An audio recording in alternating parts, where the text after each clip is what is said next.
আসসালামু আলাইকুম ভিউয়ার, স্বাগত জানাচ্ছি সন্দীপ টেলিভিশনে। ইসলামী ছাত্র আন্দোলন বাংলাদেশের সন্দ্বীপ উপজেলা শাখার কমিটি গঠন বিস্তারিত। গত 31 জানুয়ারি শুক্রবার বিকেল 3 ঘটিকায় উপজেলা কমপ্লেক্স কবি আব্দুল হাকিম অডিটোরিয়ামে উৎসব মুখর পরিবেশে ইসলামী ছাত্র আন্দোলন বাংলাদেশ সন্দ্বীপ শাখার সম্মেলন অনুষ্ঠিত হয়।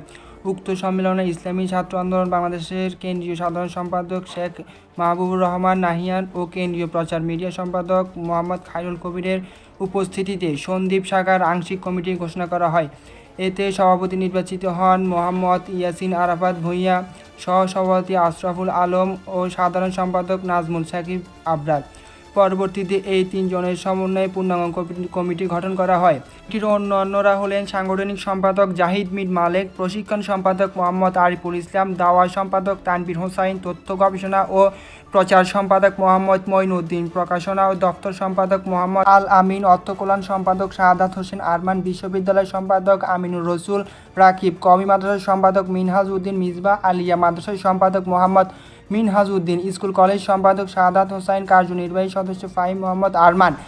এ বিষয়ে নবগঠিত কমিটির সভাপতি ইয়াসিন আরাফাত ভূঁইয়া এর সাথে যোগাযোগের মাধ্যমে জানা যায়, এই কমিটির মেয়াদকাল 1 বছর। এই 1 বছরে যারা সন্দ্বীপের ছাত্র সমাজ নিয়ে কোরআন সুন্নাহ অনুযায়ী ছাত্র সমাজ গড়া, ছাত্ররা কোথাও বৈষম্য শিকার হলে তারা সেটার প্রতিবাদ করবেন এবং আদর্শ ছাত্র সমাজ গঠনে কাজ করবেন বলে জানিয়েছেন।